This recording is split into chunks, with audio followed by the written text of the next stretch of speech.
네, 안녕하세요. 아싸라비아입니다. 언제나 그렇듯이 아웃사이더의 시각으로서 이 세상 돌아가는 일을 읽어주는 사람들 아싸라비아고요. 저는 진행을 맡은 MC 대석. 안녕하십니까, 작두입니다. 안녕하세요, 쓰레빠짱입니다. 그래서 작두, 스레빠짱 그리고 MC 대석.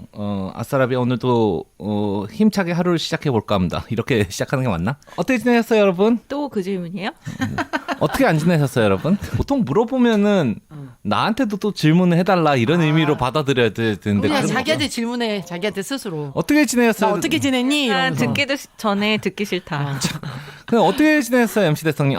저희 이번에 저희 부모님이 드디어 2차 접종까지 백신을 마쳤습니다. 아스트라제네카로 2번에 걸쳐 맞으셨고 두 분 다 조금 뭐 고열이 있으시긴 했지만 특별히 증상 없이 넘어갔는데 뭔가 딱 그 안도감이라는 게 있더라고요. 이것만으로 뭔가 다 해결됐다는 느낌은 아니지만 이제 뭐 보니까 여행사에서도 백신을 2번 맞은 사람을 대상으로 한 괌 놀러 가는 이제 상품들이 나오고 있더라고요. 그렇군요. 네. 네네. 와, 신기하다. 안 그래도 그 백신을 네. 접종을 하고 3주 후? 네. 네, 3주 후에 케이스 연구 결과 제로래요. 감염률 제로. 그러니까 확진율 제로. 뭐 한 번만 맞아도 그 감염률이 확 떨어진다고 합니다. 그래서 일단 지금까지 300만 명 많은 인원은 아니라고 할 수가 있겠지만 일단 저희 아버지는 1차 접종하셨고요. 그렇군요. 뭐 맞고 와서 아무 증상도 없는 네. 다행이네요. 특이하신. 보고 나면은 어쨌건 OECD에서 우리나라가 제일 뒤떨어진다고는 하지만 뭐 필사적인 뭐 방어를 하는 게 아니라 OECD에서 우리가 또 가장 감염이 적은 축에 속하거든요. 네. 뉴질랜드 다음으로는 우선순위에서는 어쨌건 밀릴 수밖에 없는 것인가 저는 뭐 개인적으로는 그렇게 생각을 하고요. 저희 순번까지 올려는 원래는 한참 걸려야 되지만 우리 통장님이 곧 네. 통장이라는 이유 때문에 네. 지금 일찍 맞으시나요? 네, 다음 주 화요일 접종. 벌써? 우리 엄마도 안 맞았는데. 지역 주민들을 만나니까. 지역 네네. 주민들을 근데 이거는 뭐 계속 선택이에요. 네네. 이것도 이제 뭐 필수는 아니고 맞을 분 안 맞을 분. 네. 그래서 뭐 안 맞는 분도 계시고. 네, 작두님 빨리 맞으세요. 아니, 이게 좀 다른 거랑 스케줄이 겹쳐가지고 지금 고민이 엄청 되고 있네요. 통장이라고 됐을 때 우리가 되게 웃었었는데 그냥 네. 뭔가 그게 깔보는 의미가 아니라 뭔가 웃겨가지고 아니 별로 없으니까 그게 주변에. 없죠. 웃겨 왜? 근데 이렇게 백신을 먼저 또 받네요. 그래서 백신 맞고 어땠는지 나중에 후기 같은 거 또 같이 얘기해 볼 수 있었으면 좋겠습니다. 그리고 최근에 강연 프로그램 제의가 하나 들어와서 누가요? 저요. 아, 굉장히 그 뭔가 남들 보기에 독특한 인생을 사는 것 같다고 저희 인생 얘기를 또 들려달라고 해가지고 가서 이렇게 야부리를 막 야부리라고 하면 여기서 이거 그냥 듣는 뻥 것도 되게 싫은데 그것도 돈까지 받고 가가지고 얼굴 보면서 영상이니까 유튜브로 나오게 되면 또 여기도 홍보를 할 테니까 가서 많이 봐주시고 제 인생에 감동 많이 받으시고 홍보 그렇게 인쇄에 감동 많이 받더라고요. 홍보 좀 그만해라. 어우, 아니 블로그를 열었는데 정보가 30밖에 없고 나머지가 광고야. 그것도 자기 광고. 그죠? 그러게. 진짜. 아니 그러니까 또 이게 웃긴 게 뒷광고면 돈이라도 받지. 내가 이제 그 무지개가 그 싱글로 나왔다고 여기 홍보를 하고 있는데 시간이 모자랄 때마다 작두님이 그 멘트부터 잘라내고 있어요. 1순위로 가장 편집 지점 1순위. 그래서 지금 멜론에 올라온 지 한 달이 넘어가는데 아직까지 여기서는 홍보를 전혀 못했어. 시작하기 전에 MC 대석의 AS 하도록 하겠습니다. 네, 오늘의 AS는 아싸라비의 106회 백신 가짜뉴스와 유사과학 또 특히 유사과학 쪽에 대해서 조금 더 유쾌한 얘기를 풀어볼까 합니다. 이그노벨상이라고 혹시 들어보셨어요? 네, 저는 들어봤어요. 이그노벨상이 뭡니까? 약간 뭐 괴짜들의 노벨상? 약간 이런 거 아니에요? 그래서 뭐 희한한 발명을 한 사람들, 기발한. 네, 기발한 발명을 한 사람들에게 주는 상? 맞아요. 이 정도로 알고 있어요. 그래서 약간 노벨상을 풍자해서 만든 상이다. 약간 그렇게 알고 있어요. 네. 노블이라는 단어가 있고요. 노벨이라는 사람 이름하고 비교하면 고귀한이라는 걸로 그 철자 위치만 살짝 바뀌어 있는 건데 그래서 이그노벨 그 고귀하지 않은 이라는 그 의미로 해가지고 노벨상을 그렇구나. 살짝 품위가 없는. 품이 없는. 늘 보면은 좀 재미있는 상들이 올라오는데요. 재미있는 거는 이 중에 일부는 실제로 이루어졌던 연구고요. 과학자들이 논문을 냈던 거고요. 일부는 실제로 논문화되지 않은 것인데 그것을 상을 그냥 줘버리는 경우가 있어요. 이 자체 상을 주는 행위 자체가 하나의 풍자. 2020년도에 몇몇 가지 좀 재미있는 거 일단 읊혀볼게요. 일단 음향 학상으로 악어의 헬륨가스를 먹여서 울음소리를 측정한 이제 오스트리아의 빈대 박사 등 연구팀 5명이 음향 학상을 받았고요. 정말 하등의 뭐라 그래야 돼? 쓸모가 1도 없는.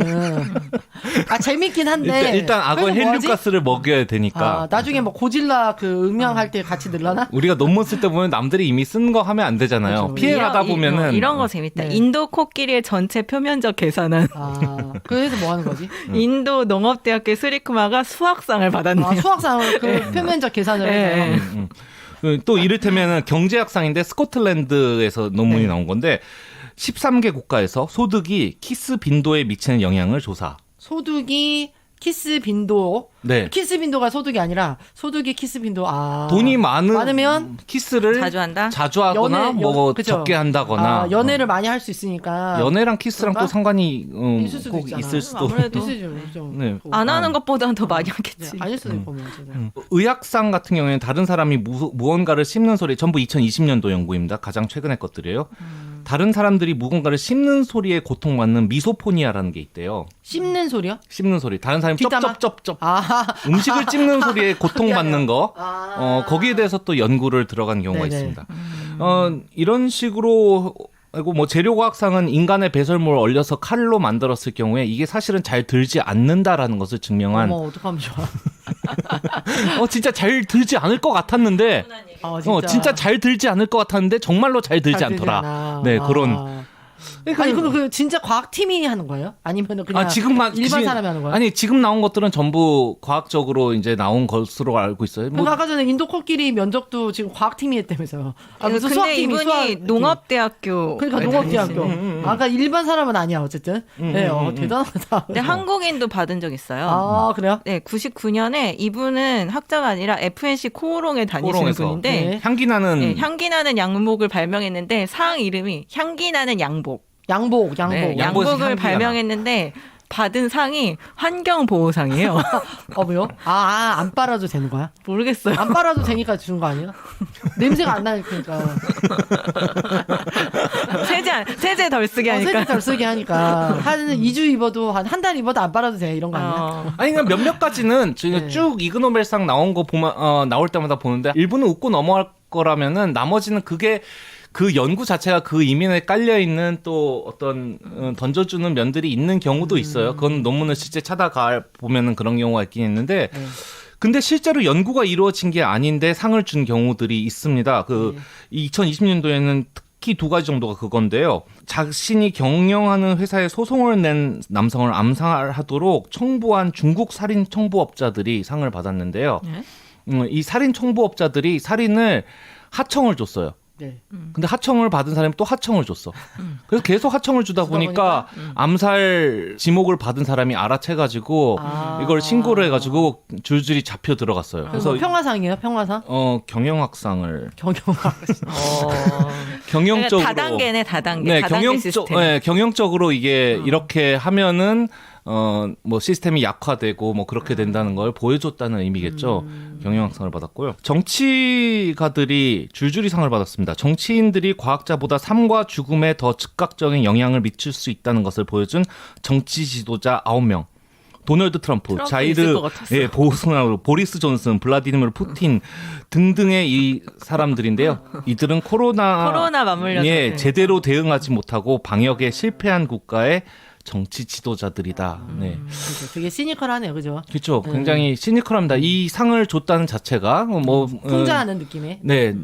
그래서 삶을 바라보는 관점에 있어서 새로운 시각을 필요하신 분들은 이그노벨상 한 번쯤 찾아보셔도 이그노벨상 하면은 검색된 자료, 번역된 자료도 굉장히 많고 자체 웹사이트에서 원문을 또 논문이 있는 경우는 원문을 찾아 들어갈 수도 있는 것들이 있습니다. 가끔 수능 지문에도 나와요. 고양이가 액체인가 고체인가 뭐 그거.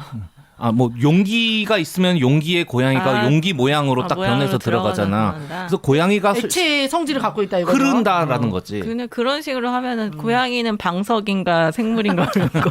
어떤 뚱뚱한 고양이는 방석에 가깝다 뭐 이렇게 해가지고 보니까는 91년에 만들어진 거네요. 근데 노벨상이 반향이 커가지고 계속해서 쭉 진행이 되고 있습니다. 보니까는 뭐 미국의 유머 과학 잡지인 기발한 연구 영감에 의해서 이제 만들어져서 현재까지 왔다고 하네요. 재미네요. 그 예전에 녹색 라이트 유행시킨 게 마녀 사냥인가요? 마녀 뭐였지? 마녀 사냥이라는 버라이티 네. 프로그램 말씀하신 그쵸. 거예요? 네네네. 토크 프로그램? 예능. 그린라이트? 네, 그린라이트 나왔던 거. 거기서 보면 맨날 희한한 연구 주제 하나 가져왔는데 이 연구 결과 보여줬는데 그게 그런 거 보면 꼭 영국에서 조사한 거로. 네. 근데 여기도 보면 영국이 영국이 굉장히 많이 다수야, 우리의 시니컬함, 전 세계의 시니컬함의 상당한 지분을 영국 사람들이 가져가고 있지 않을까. 심지어는 과학에 있어서가. 그 사람들은 돈 들여서 그냥 유머를 그렇게 하는 거잖아요. 그래서 이렇게 쓸데없는 연구 많이 하는 거잖아요. 그렇죠. 네, MC 대석의 AS였습니다. 오늘 주제는 텍스트를 이해하지 못하는 아이들, 어휘를 이해하지 못하는 아이들, 뭐 그런 쪽으로. 근데 오늘은 이제 문해력에 관한 그쵸, 건데. 문해력에 관한 거죠. 네. EBS에서 프로그램이 이제 나왔었어요. 당신의 문해력이라는 제목의 일종의 패널들이 있는 가운데 이제 실제 우리 청소년들이 얼마나 읽고 얼마나 이해하며 그런 것들을 좀 들여다본 프로그램인데 여기서 일부 부분에 대한 짤이 이제 연속된 짤로서 이렇게 해가지고 커뮤니티를 통해서 상당히 전파된 바가 있습니다. 요 내용 보면은 이제 학급에서 선생님들이 인터뷰를 하는 내용인데요. 예를 들어서 뭐 역사를 가르친 선생님이 이자겸은 인종의 외할아버지였네 장인이 되었어라고 얘기를 하죠. 그러면 아이들이 장인이 뭔지 잘 모르는 거예요. 장인어른 뭐 이런 식으로 얘기를 하고요. 그 데칼코마니 기생충 얘기를 하는데 기생충의 원래 가제가 데칼코마니였다고. 근데 가제가 애들이 뭔지 몰라가지고 랍스터냐고 되묻는 장면이 나오고요. 그리고 다른 동물에서 뭐 양분을 빨아먹는다고 한다. 양분 물어보면 또 그거 모르고요. 영어를 가르쳐야 되는데 영어를 이제 한국어로 설명을 해주면은 그 한국어 단어를 몰라가지고 영어 이해도 이중으로 이제 영어 선생님이 영어를 가르치면서 한국어 내용까지 가르쳐 줘야 되는. 예를 들어서 베이비시터라고 하면 보모인데 우리말로 하면은 근데 보모를 모른다거나 로이어 하면은 변호사라는 뜻은 애들이 단어책에서 배웠으니까 아는데 변호가 무슨 뜻인지 모른다거나 뭐 이런 것들이 있어가지고 그냥 이거 쭉 저희가 사진으로 연결된 거 봤을 때는 빵빵 터지는 좀 저희 입장에서는 그런 것들이 있었는데 조금 생각해 보면은 이게 심각할 수도 있는 문제일 것 같아 가지고 오늘 한번 테이블 위에 올려봤습니다. 여러분들 그 좀 어떻습니까? 저랑 스레빠짱은 또 계속 아이들을 그 가르치는 일을 하고 있고 작두님 같은 경우도 아이들하고 작업을 많이 하셨죠. 지금도 그쵸. 뭐 하고 있는 것들도 있고. 그렇죠. 우리는 텍스트로 작업을 하지 않기 때문에. 영상으로 작업을 하기 때문에 조금 덜하다. 나는 좀 이해가 갔어. 나는 막 보면서 그 EBS 프로그램을 이제 MC 대성님이 보라고 이제 링크랑 얘기해줬잖아요. 그리고 일부를 봤는데 아까 그 물어보는 장면에서 나도 뜨끔뜨끔했어. 아 가제 모르니? 왜 나를 그렇게 쓰레빠짱님이 나를 되게 이상한 눈빛으로 쳐다보는데 아니 뭐 가제 이런 거는 알았지만 그 선생님이 이러더라고 자꾸 정확하게 표현을 해야지 네가 아는 거야. 라는데 위화감이 작두님이 뭐죠? 되게 못하는 것 중에 하나잖아요. 정확하게 표현하는 거. 위화감이 뭐야? 근데 위화감 알긴 아는데 그걸 어떻게 표현하지? 변호사의 변호가 뭐야? 변호도 알긴 아는데 이거 어떻게 표현하지? 보모도 그래서 보면서 뜨끔뜨끔 나는 잘 모르는 거구나. 정확하게 언어로 이제 풀어내는 능력이 나도 역시 부족하구나라는 생각이 들었어요. 작두님하고 제가 또 무슨 상식 관련해서 스레빠짱이 뭐 퀴즈 들고 올 때마다 굉장히 긴장을 하긴 하죠. 무식해. 스레빠짱이 지금 우리를 되게 경멸의 눈빛으로 지금 쳐다보고. 그러니까 작두님 같은 경우는 내가 감히 이걸 비판할 자격이 되는가라는 저희 살짝 그런 입장이. 공감을 했어. 나는 공감을 했어요. 그럴 수도 있지 뭐. 스레빠짱님 같은 경우에는 국어를 특히 또 가르치고 그렇죠. 계시지 않습니까? 제가 아이들을 가르치다 보면은 아무래도 우리는 한자어를 많이 쓰잖아요. 그렇죠. 근데 한자어에 대한 이해가 많이 떨어져요. 근데 그게 뭐 되게 어려운 한자어가 아니에요. 뭐 사자성어처럼 그렇게 어려운 한자어가 아니라 우리가 뭐 신문을 접하거나 일상생활에서 분명히 접할 수 있는 그런 한자어인데 제가 이제 물어봐요. 제가 혹시나 해서 다 물어본다 그랬잖아요. 물어봐요. 이거 무슨 뜻인지 아니? 안 돼요. 아, 선생님 알죠. 뭐 이러는 거예요. 그래서 뭔데? 설명해봐. 그러면은 다르게 알고 있거나 네. 네, 그런 경우가 진짜 많았어요. 며칠 전에도 이제 고3 학생을 가르치고 있었는데 그 비문학 문제 같은 경우는 사실은 어휘가 많은 것을 가름하거든요. 네. 이 어휘에 대한 이해가 있느냐 없느냐가 답을 찾느냐 아니냐를 많이 네. 가름해요. 근데 거기서도 이제 사유라는 단어가 나왔어요. 네, 사유. 네, 사유. 네, 그 사유가 사유지의 사유가 아니라 또 그렇게 되게 그러니까. 창의력이다. 사유지의 사유가 아니라 가재가 랍스터랑 거랑 똑같아. 그 뇌에서 오는 그 사유거든요. 네, 그래서 네. 사유는 사고랑 사실은 비슷한 말이잖아요. 네. 그래서 그 선택지가 사고에 대한 얘기가 막 나와서 사고 과정이 뇌에서 이루어진다 약간 이런 선택지가 있으면 분명히 보기에 네. 사유는 사유가 뇌에서 나온다라는 그 부분이 있었거든요. 그래서 여기 있잖아 사유가 뇌에서 나온다고 했더니 예? 이러는 거야. 그래서 사유랑 사고랑 똑같은 말이야. 깜짝 놀라는 거예요. 오. 에 똑같은 말이에요? 약간 이렇게 되는 거예요. 그러니까 그럼 모르니까 또 스킵을 했구나. 그 친구는. 너는 그러면은 사유가 무슨 뜻인 줄 알았어? 그랬더니 사적 소유 얘기를 하는 거예요. 사유. 네, 사유지 그죠. 할 때 사유. 그렇죠. 그거를 생각을 했더라고요. 그게 더 근데 익숙하니까요. 문맥상 갑자기 사적 소유가 뇌에서 나올 리는 없잖아요. 내 뇌에서는 맨날 사적 소유만 생각하고 있는데요. 그러면 또 할 말이 없네. 그래가지고 좀 얘가 고3인데도 이러네. 근데 걔가 다른 애들에 비해서 어휘력이 좋은 편이네요. 그렇군요. 네, 그래서 이제 그 얘기를 다른 친구한테 얘기를 했더니 네. 걔는 더 모르더라고요. 괜히 얘기했다. 그래서 얘가 그럴 수 있지 않나? 저도 몰랐는데. 그치, 나도. 그러면서 그 형 대단하다. 사고도 알아. 이런 거. 사유를 사적 소유로 생각하다니 대단한데. 요거는 참 빙산의 일각입니다. 그러니까 실제로 이게 EBS에서 이렇게 한 게 딱히 과장은 아니다. 뭐 더하면 더했지. 덜하지 않다. 많이 순화됐다. 이렇게 생각합니다. 많이 순화돼서 방송에 나온 거다. 많이 순화됐다. 많이 순화됐다. 정말 모릅니다. 깜짝 놀랄 정도로 몰라요. 그러니까 나는 이제 뭐 아이들을 가르칠 때 영상으로 이제 꼭 그런 단어를 안 쓰니까 네. 사실 그런 거를 느낀 적은 없거든요. 저 중학생 애들을 주로 이제 저는 책을 만나는데. 읽혀야 되니까.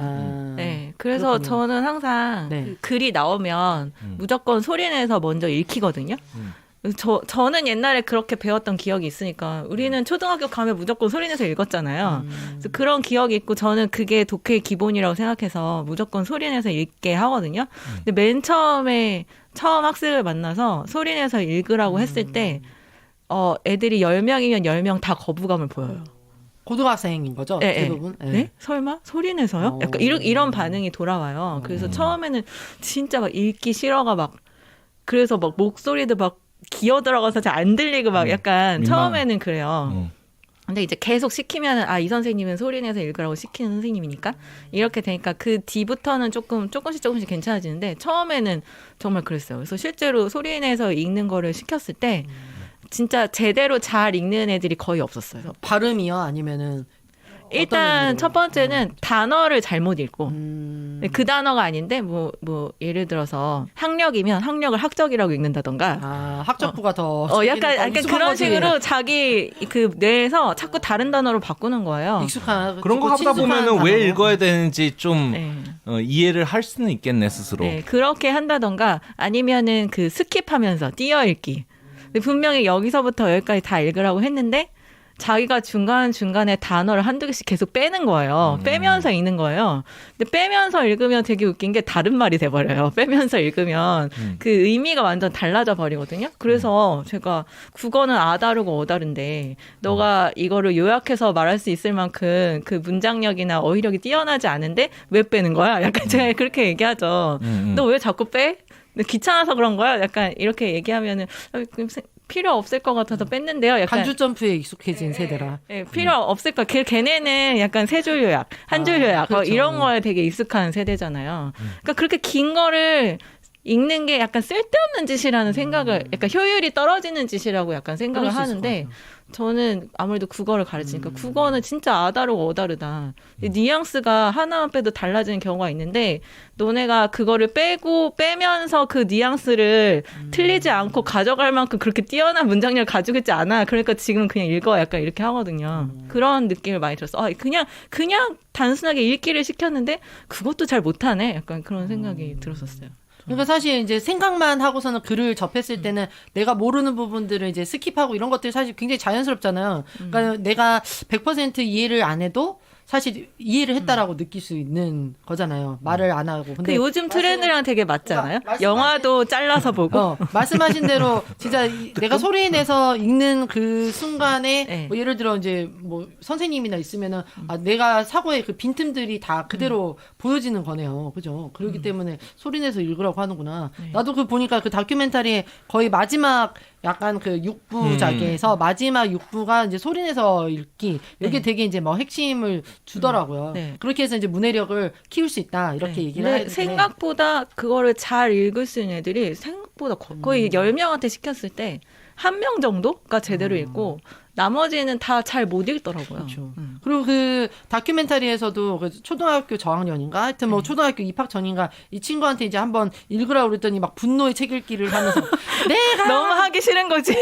곰이 어쩌고 저쩌고 그래서 화가 난 거지 막 이렇게 얘기를 왜 하더라고요. 소리 내서 읽으라고 하냐. 그래서 좀 이제 네. 궁금하기도 했는데 저는 이제 그 친구의 문해력보다 뭔가 이렇게 책을 읽으라는 어떤 압박감이 네. 엄청 싫었나 보다 이런 생각을 하기는 네. 했는데 어쨌든 그 정도의 이제 거부감이 있구나라는 생각이 들긴 했죠. 네. 저는 또 영어를 가르치는 입장이니까 저도 좀 많이 애들이 모를 거다라고 생각하는 단어 외에 전혀 엉뚱한 데서 질문이 또 들어오는 경우가 있습니다. 뭐 예를 들어서 뭐 매료시키다 이런 단어는 모른단 말이에요, 애들이. 그는 매료되었다. 매료가 무슨 뜻이에요, 선생님? 그러면은 매혹되었다는 뜻이 하면 그거를 또 몰라. 내용 몰라. 그러면 어디로 가야 돼? 그러면 그래서 막 헤매다가 더 이상 쉽게 어떻게 설명하지?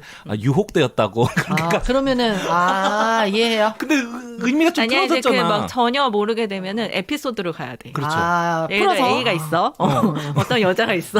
이렇게 상황으로 가야 돼. 많은 부분에서 영어 같은 경우에는 비유를 잘 해주는 선생님이 유리합니다. 이게 무슨 뜻인지 애들이 좀 읽고도 모르는 거예요. 이제 뭐 저희 방송 들으시는 분들 중에서 아이들 이제 키우시는 분들은 어떻게 보면은 좀 이해하실지도 모르겠는데 이거가 어떤 되게 딱딱하고 논문과 같은 그런 내용이면은 그 없는 어떤 실제 예시라든가 예문 같은 거를 계속해서 끊임없이 공급해줘야 되는데 제가 이 길을 좀 오래 해왔는데 최근 한 2, 3년 사이에 더 급격하게 이게 심화됐어요. 이게 굉장히 애들이 그러니까 어떤 느낌을 받느냐 하면은 수능특강으로 치면 11강 정도 빈칸 넣기라는 곳이 있습니다.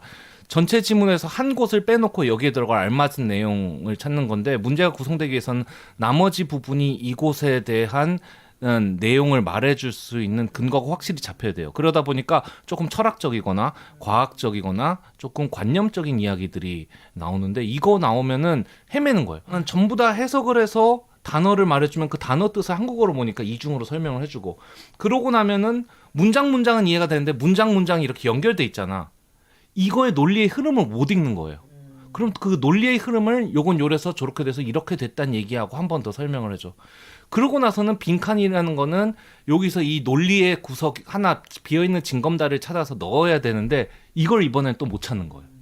이걸 추론 능력이라고 우리는 부르거든요. A에서 C까지 가는데 1.5배가 됐으니까 그 다음에 E까지 가는 데는 또 1.5배가 될 것이다. 이거를 우리는 추론 능력이라고 하잖아. 이게 실제로 수학으로 돼 있어가지고 숫자로 하면 그래도 계산을 할 거라고 생각을 하는데 이걸 문자화돼 있으니까 읽지를 못하는 거예요.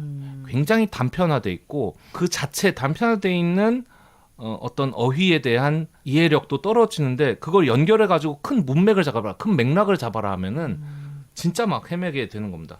그래서 제가 이제 그 해석본 중에 하나 좀 가져왔는데 그냥 한번 들어보세요. 그래서 어떤 철학자는 참된 믿음과 거짓된 믿음을 구별하기 위한 기준으로 현실과의 부합을 제한할지도 모른다. 그것이 적절한 기준인지를 알아내기 위해서 다른 철학자들은 그 제안을 비판적으로 논할 것이며 어떤 사람은 현실에 대한 접근이란 항상 생각에 의해 매개되기 때문에 어떤 생각이 현실에 부합하는지 아닌지를 구별할 수 있는 수단이 없는 것에 지적함으로써 그것을 비판할지도 모른다. 그리고 철학적 토론은 정확히 그런 방식으로 전개되는데 그 토론의 모든 당사자들은 그 질문에 대한 정답을 공동으로 찾아내는데 전념하는 동시에 자신의 관점을 옹호한다라고 되어 있거든요. 이게 지문의 해석이에요? 지문의 해석이야. 근데 근데 이게 영어 원문으로 나오고 지금은 이거 번역 글이죠. 번역체. 몇 중고가 있습니다. 번역체는 번역된 것은 어순도 틀리지만 말이 우리가 흔히 그쵸. 쓰는 한국어보다 훨씬 더 길어져요. 그렇죠. 그리고 그 안에서 막 그리고 그것은 영어에 콤마 찍고 그쵸, 위치 그쵸. 쓰는 그런 것들이 그러한 약간 이런 말들이 너무 많이 들어가면 가독성이 엄청 떨어지거든요. 그렇거든요. 그렇기 때문에 이건 영어를 영어로 읽어야지 영어를 한국어로 번역해서 읽으면 안 되는데 지금 제가 쭉 읽어드린 거에서 사실 내용은 간단하거든요. 철학자가 어떤 의견을 내면은 이러이러한 점이 아니다 하면서 다른 사람 반론을 내놓을 수 있고 그럼 이 사람들은 이런 토론을 통해서 합의된 어떤 도출된 결과를 찾아 나간다는 건데 여기에 이제 빈칸이 들어가면은 아니 둘이 싸우는데 어떻게 같이 합의된 도출을 일어나냐 이게 이제 최종적으로는 그리고 그 사이에 뭐 매개라든가 그 어렵네. 여기서 말하는 접근 비판적으로 논함이라든가 현실과의 부합이라든가 애들이 이해 못하는 지점이 너무 많은 거예요. 그러니까 이거를 어렵다. 설명하다 보면은 진짜 진이 빠져요. 아 이게 진짜 애들이 영어를 공부하는 게 맞나라는 생각이 들 정도예요. 솔직히 말하면 나중에 가면 국어냐 영어냐. 아니 뭐 논리를 찾아가는 거는 사실 이거는 영어가 아니라 결국은 이해를 해서 흐름을 찾아야 되는 거니까. 근데 거기에 있어서 언어의 부분들이 많이 좀 부족하거든요. 저도 교재를 쓰는 사람과 우리가 중학교 고등학생 정도는 이 정도 어휘는 알아야지 보는 시선과 실제 아이들의 어휘 수준과는 상당한 갭이 있음이 틀림없다. 저는 좀 이렇게 봅니다. 어제 제가 이제 EBS 그거를 이제 오늘 방송을 위해서 봤죠. 그죠. 당신의 문해력이라는 이제 다큐를 일부를 보는데 옆에 이제 10대 딸이 같이 이제 끼어들어서 보더라고요. 저항감이 심하죠. 그러더니 막 저항하고 뭐 선생님은 이렇게 애들이 못해요. 이렇게 하면서 이제 뭐 화상 수업을 했을 때 어떤 내용을 얘기하면은 이제 옆에서 10대 딸이 못하는 게 아니라 안 하는 건데 이렇게 말을 하면 되는 거야. 그러면서 이제 굉장히 이제 저항감을 가지고 이제 바라보긴 했는데 또 어떤 지점에서는 또 저는 이제 좀 공감이 되는 부분도 있었어요. 이게 너무 그러면은 이런 생각이 들었죠. 결국에 왜 문해력을 왜 키워야 되는 거예요? 난 이 부분에 좀 아이들한테 설득이 안 된 부분이 있는 것 같아요. 그렇죠. 뭐 사실 세상 뭐요? 잘 살아가자고 하는 건데 결국에 의사소통이죠. 의사소통. 그 애들은 자기들이 세상 살아가는데 별 문제 없다고 생각하니까 그럴 수 있잖아요. 그죠? 그 필요를 느끼지 않는 건데 그냥 애들이 못한다라고 조금 잘라버린 듯이 그렇게 보이는 게 아닌가 싶네요. 그렇죠. 10대는 이제 그렇게 좀 받아들이더라고요. 그래서 일부 이상은 더 이제 못 보기는 했는데 어떠세요? 그 쓰레빠짱님 의사소통. 근데 뭐 예를 들어서 아니 제가 청소년의 입장을 대변한다 그러면 아까 말씀하신 대로 나 이런 어려운 단어 없이도 충분히 나는 의사소통할 수 있는데라고 하면 어떻게 해요? 그 의사소통이라는 게 네. 밥 먹었어? 먹었어. 이런 차원의 의사소통이 아니잖아요. 조금 더 고차원의 혹은 뭐 일을 한다던가 앞으로 직장에 나가서 그래서 어떤 오더를 받고 그런 어떤 조금 더 복잡한 고도의 의사소통을 할 때 나는 그런 단어 안 쓸 수도 있어. 하지만 상대도 안 쓰겠냐고요. 그러면 남들이 이렇게 얘기했을 때 그 문맥을 알아채고 내용을 이해하고 거기에 알맞게 자기가 대꾸를 하고 약간 그런 것에 일단은 1차적으로는 그런 것에 좀 불편을 느끼지 않고 약간 그러기 위해서 그런 것도 있고 또 사람이 살아가면서 사람과 관계를 맺고 하는 것에 있어서 언어가 굉장히 중요한 면이 있고 또 어떻게 보면 언어의 어떤 언어와 어휘의 이해의 확장이 가끔은 사고의 확장이 되기도 해요. 내가 모르는 단어만큼 사고가 이렇게 작게 갇혀 있을 수도 있거든요. 근데 사람이 뭐 나는 그런 거 필요 없어라고 말하는 사람도 있을 수는 있겠지만 저는 기본적으로 살아가면서 사람이 사고를 계속 확장해 가고 넓혀 나가는 게 그런 어떤 인생의 한 길 중에 하나라고 저는 생각하거든요. 그래서 그런 의미에서 필요하다. 저는 그렇게 생각합니다. 저도 아직 네. 쓰여진 글의 텍스트가 가져다 줄 수 있는 사고가 크다고 봅니다. 그러니까 우리가 흔히 말하는 스포큰 랭귀지라고 하죠.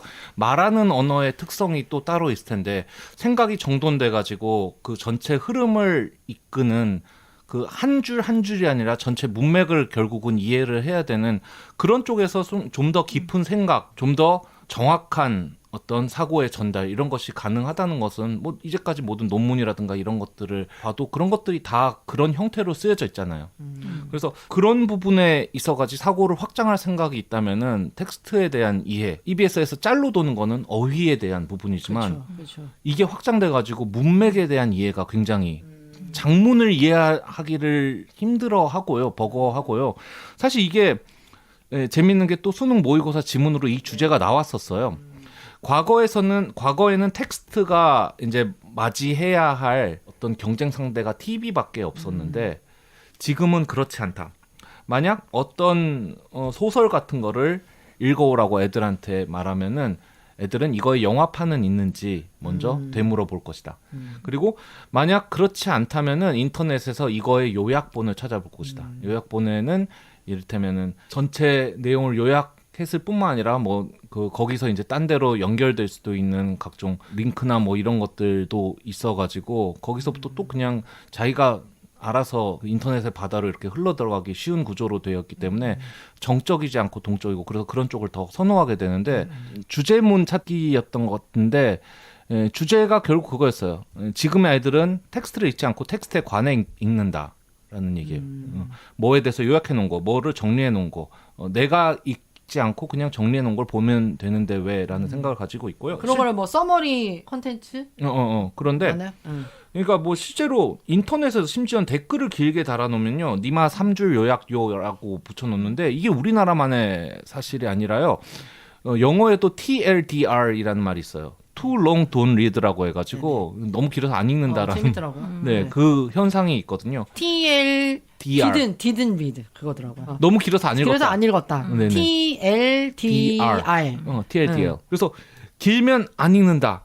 우리가 읽는 것이 이제 특히나 더 모바일 환경이 좁은 여기에 집중되어 있는데 화면이 가만히 있는 걸 좀 못 견딘다라는 좀 그런 느낌이 좀 드는 것 같습니다. 네. 아까 말씀하신 그 서머리, 그 요약 세 줄 요약 해가지고 이런 말이 뜨네요. 서머리가 요약이라는 뜻이잖아요. 그래서 서머리 산업이 뜬다.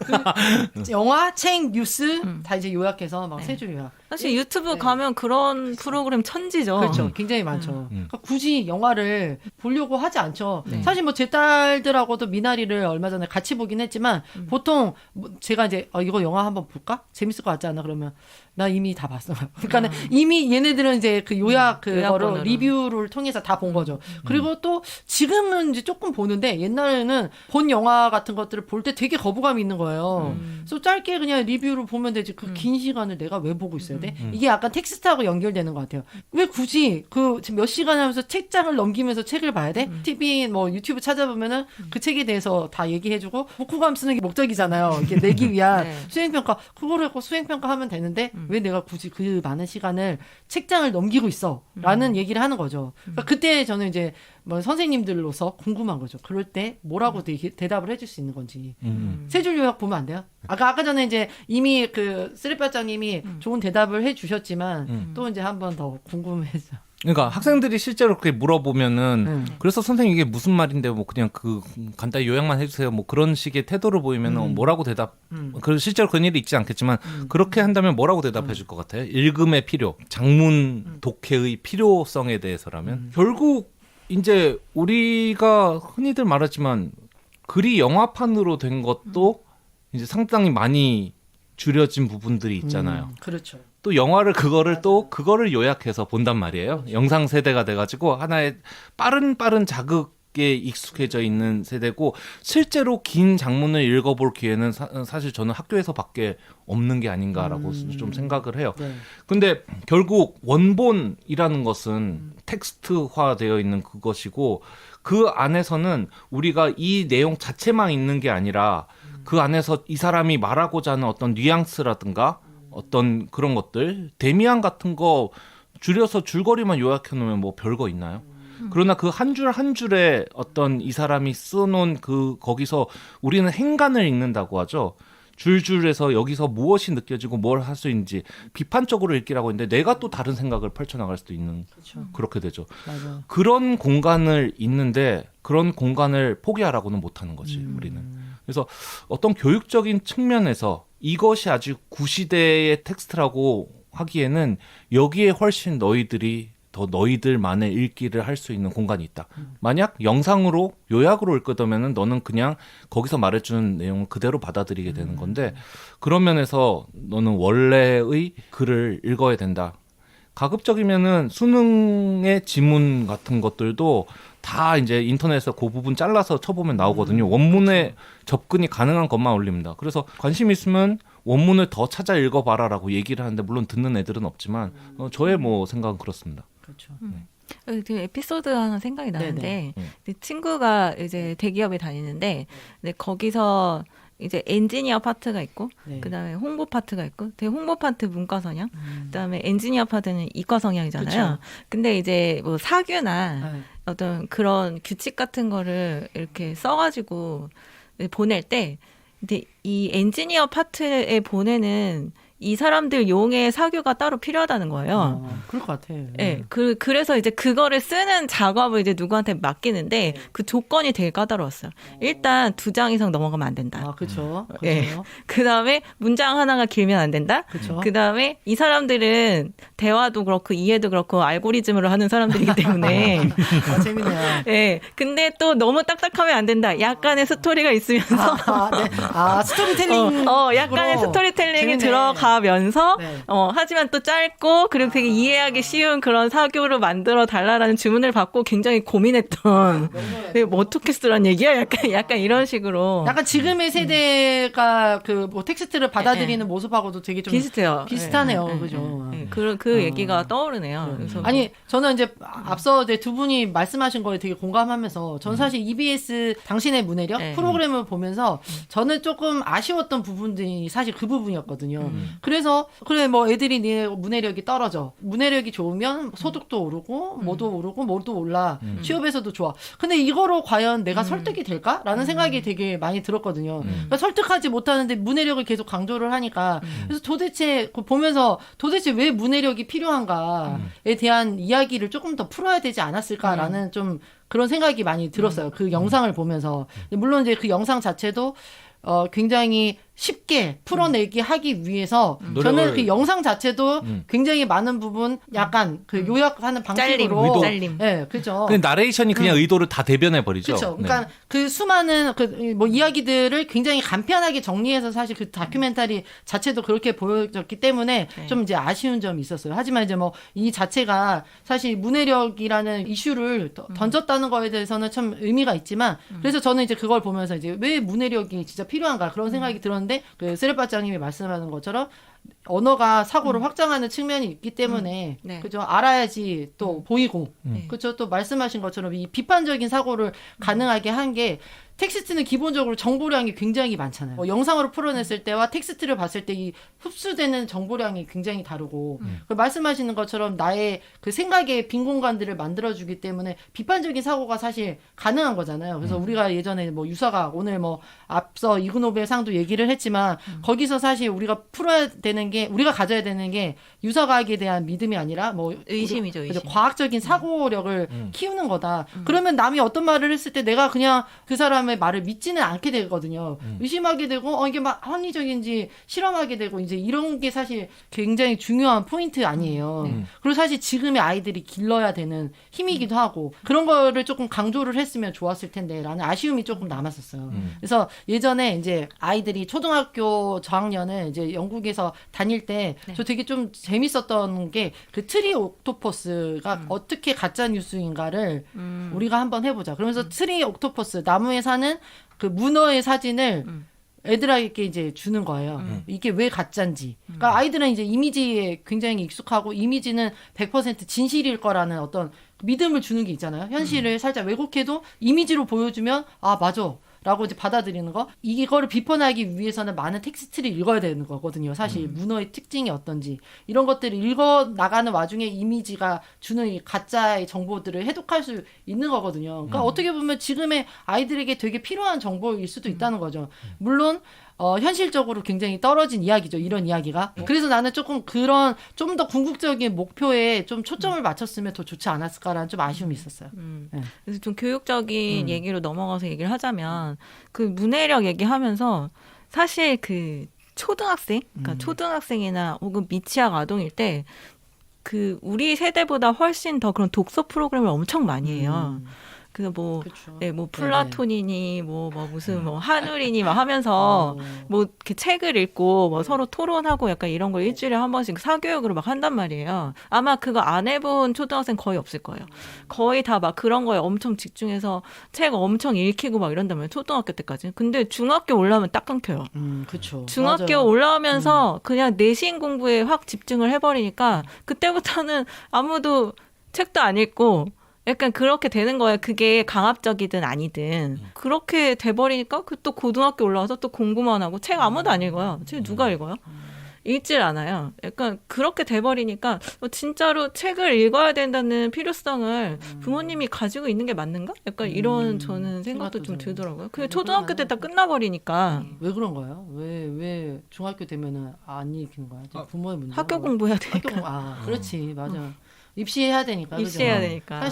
사실 저는 이제 아까 전에도 그 비판적 사고를 얘기를 하긴 했지만 여기 보면 EBS 당신의 문해력 테스트 하실 수 있거든요. 문제들이 나와요. 근데 문제들을 보면서 난 그런 생각이 들었어요. 내가 아까 말한 그 비판적인 사고의 또 다른 비판으로 되게 굉장히 정보를 해석하는 능력에만 또 집중돼 있다라는 생각이 들었어요. 아까 그 쓰리빠짱님이 말한 대로 언어를 알면서 사고가 확장되는 게 이게 논리적인 사고뿐만 아니라 나의 감수성을 키우기도 맞아요. 하거든요.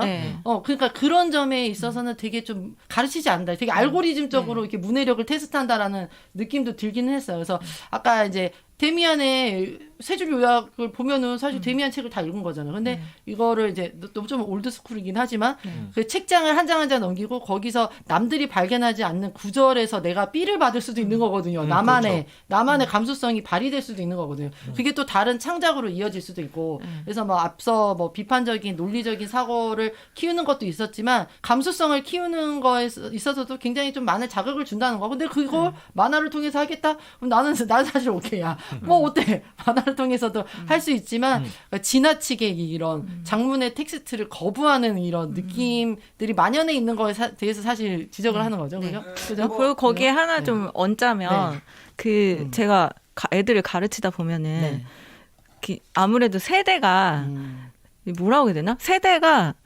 그 옛날에 우리가 경험했던 그런 수많은 것들에 대해서 굉장히 무지해요. 그래서 뭐 하다못해 이제 소설을 읽는데 소설이 그 예를 들어 80년대 배경이에요. 그러면 80년대 배경의 소설이 나왔을 때 뭐 그에 대한 배경에 대한 얘기가 막 나오잖아요. 뭐가 어떻고 뭐 전차가 뭐 들어오고 뭐가 어떻고 약간 그래가지고 뭐 그런 얘기를 하다가 이게 시대적 배경이 언제인 것 같아라고 물어보면은 그냥 80년대라서 이제 슈퍼도 있고 막 이런데 막 되게 옛날로 가는 거예요. 막 1900년대 초반. 1890 몇 년 막 약간 이런 거 아니야? 약간 그러니까 시대에 대한 개념이 아예 없는 거예요. 약간 그렇게 막 가는 거예요. 혹은 뭐 예를 들어서 혹은 반대로 뭐 예를 들어 6.25 전쟁이 배경인 소설이에요. 그래가지고 뭐가 없어서 맨날 걸어 다니고 약간 이런 힘들게 사는 부분이 나와요. 이거 몇 년 된 것 같아. 그러면은 갑자기 90년대요? 이러는 거예요. 어떻게? 야 90년대면은 IMF 때인데 그때 이미 다 발전했지. 약간 이런 식으로 제가 가르쳐 주거든요. 그러니까 얘네들이 접하는 어떤 삶이나 어떤 인간상이나 약간 이런 게 너무 협소한 거예요. 그러니까 남에 대한 이해가 되게 떨어지는 거 있잖아요. 근데 그런 거를 지금부터 얘네들이 뭐 나가서 사람 부딪히면서 여러 계층의 사람들을 만나고 이럴 일은 거의 없잖아요. 그러면은 결국에는 어떤 글이라던가 소설이라던가 약간 이런 거를 통해서 세계가 넓어지는 거거든요. 그러면서 다양한 그런 배경을 가진 사람들을 좀 이해하고 약간 이런 거거든요. 그래서 되게 교과서적인 말일 수도 있지만 요 나만의 요 되게 좁은 세계를 좀 넓히고 그리고 타인에 대한 이해가 무엇보다 중요한 시대 아니겠습니까? 그렇죠. 어떤 다름에 대한 이해라던가 다양성을 받아들이는 그런 마음이 중요하다고 계속 뭔가 하는데 얘네한테 다가오질 않는 걸 모르니까. 나와 다른 정체성의 사람이 세 줄 요약되는 거죠. 네. 그런데 그거를 긴 문장으로 읽어야 더 깊이 있게 얘를 이해할 수가 있게 되잖아요. 얘가 이런 상황에서 이런 생각을 할 수도 있고 약간 이런 식으로 여러 가지를 접하게 되잖아요. 그렇죠. 계속 흐름이 이제 만약 내가 가르친 애들이 이 방송 들으면 좀 불만을 가지겠구나 하는 생각이 살짝은 들었던 게 이제 우리의 입장에서 너희들은 안 읽어 못 읽어 너희들 어휘수력 제로야 뭐 이런 식으로만 들릴 수도 있기 때문에 한 가지 이제 부연적으로 얘기를 하자면은 사실은 그게 얘네들한테는 당연한 시대인 거죠. 얘네들이 부족한 것이 그게 원인이 아니라 결과로 좀 보자는 거지. 문화는 계속 바뀌어 왔고요. 우리가 흔히 읽는 텍스트라는 것도 심지어는 PC 통신하던 시절에 퇴마록이나 뭐 귀요미의 소설이 처음 등장했을 무렵에도 귀연이. 네. 예, 귀연이 그 한 장 한 장의 내용에서 자극을 이끌어내야 되는 네. 화면상의 텍스트가 기존에 우리가 읽던 텍스트 전체에서 흐름 하나의 책 안에 안전하게 묶여 있기 때문에 이 작가가 마음껏 그 안에서 커다란 맥락을 이끌어낼 수 있는 이 흐름과는 다름이라는 얘기가 그때부터도 계속 나왔고요.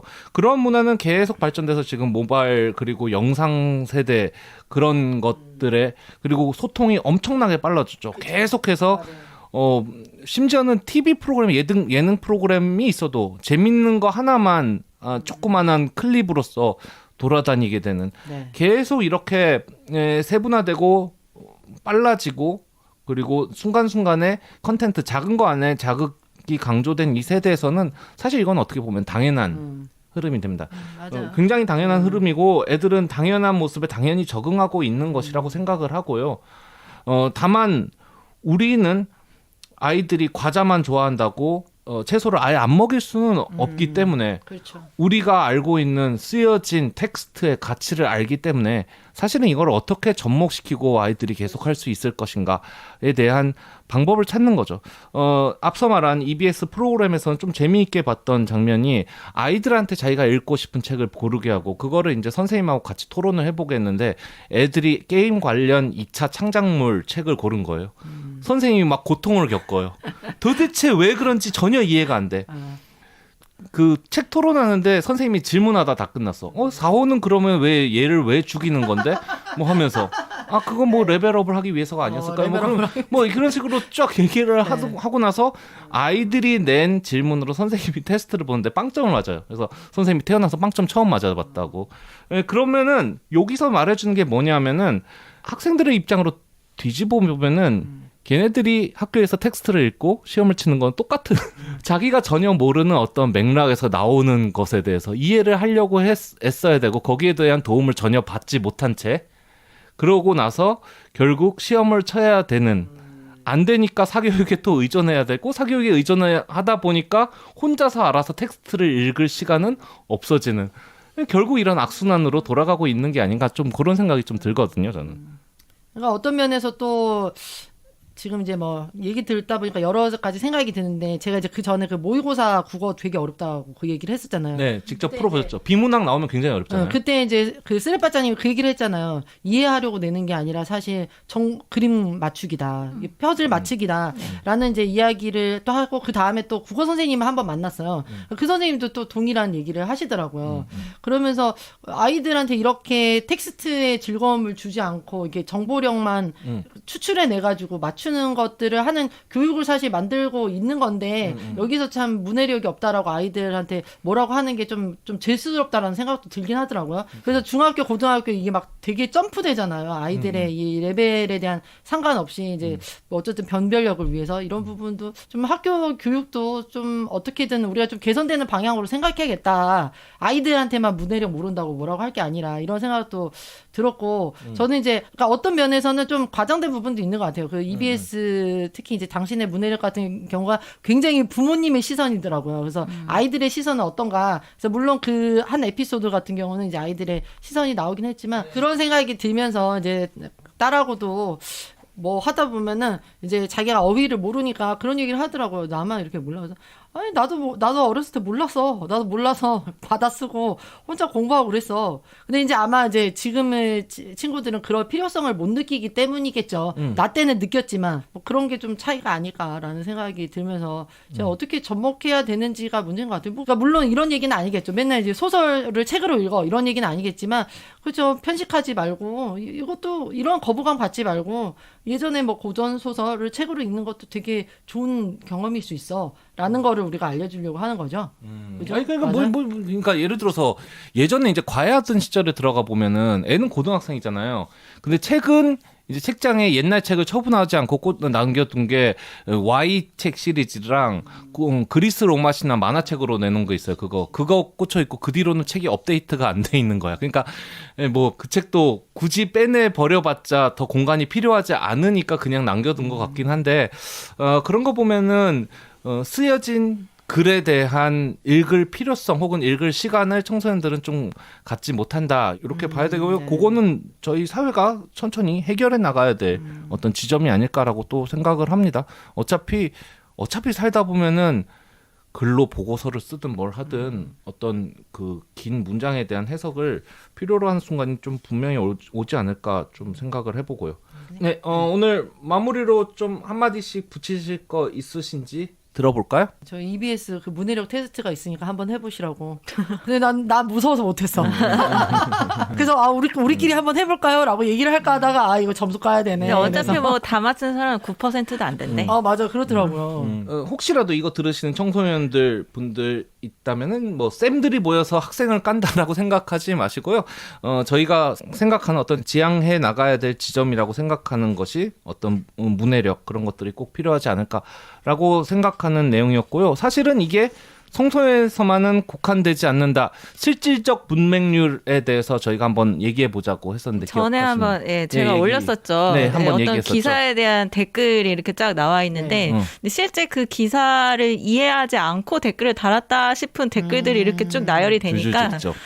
그래서 그게 막 한참 인터넷에 밈이 된 적 있었어요. 제목만 얘네들 읽고. 제목만 있고. 제목도 아니고 아무튼 뭐 기사를 읽었는지 어쩐지 모르겠지만 네. 서로 각자 댓글마다 딴 얘기를 하는 거예요. 이 댓글에 대한 대댓글도 딴 얘기를 하고 또 딴 얘기를 하고 이래가지고 문맹 모르냐? 약간 이러면서 그걸로 또 싸우고 약간 이래서. 그래서 저희가 다음번에는 또 이런 얘기 확장해가지고 비단 청소년에 국한되지 않고 이제는 문맥을 읽지 않는 사람들, 네네 실질적 문맥류에 대해서도 얘기를 해볼 기회가 있으면 또 재밌지 않을까 생각합니다. 저희는 아싸라비아였고요. 오늘은 저희가 문해력, 당신의 문해력이라는 EBS에서 파송된 청소년들의 문해력에 대해서 조금 얘기를 나눠봤습니다. 감사합니다. 감사합니다.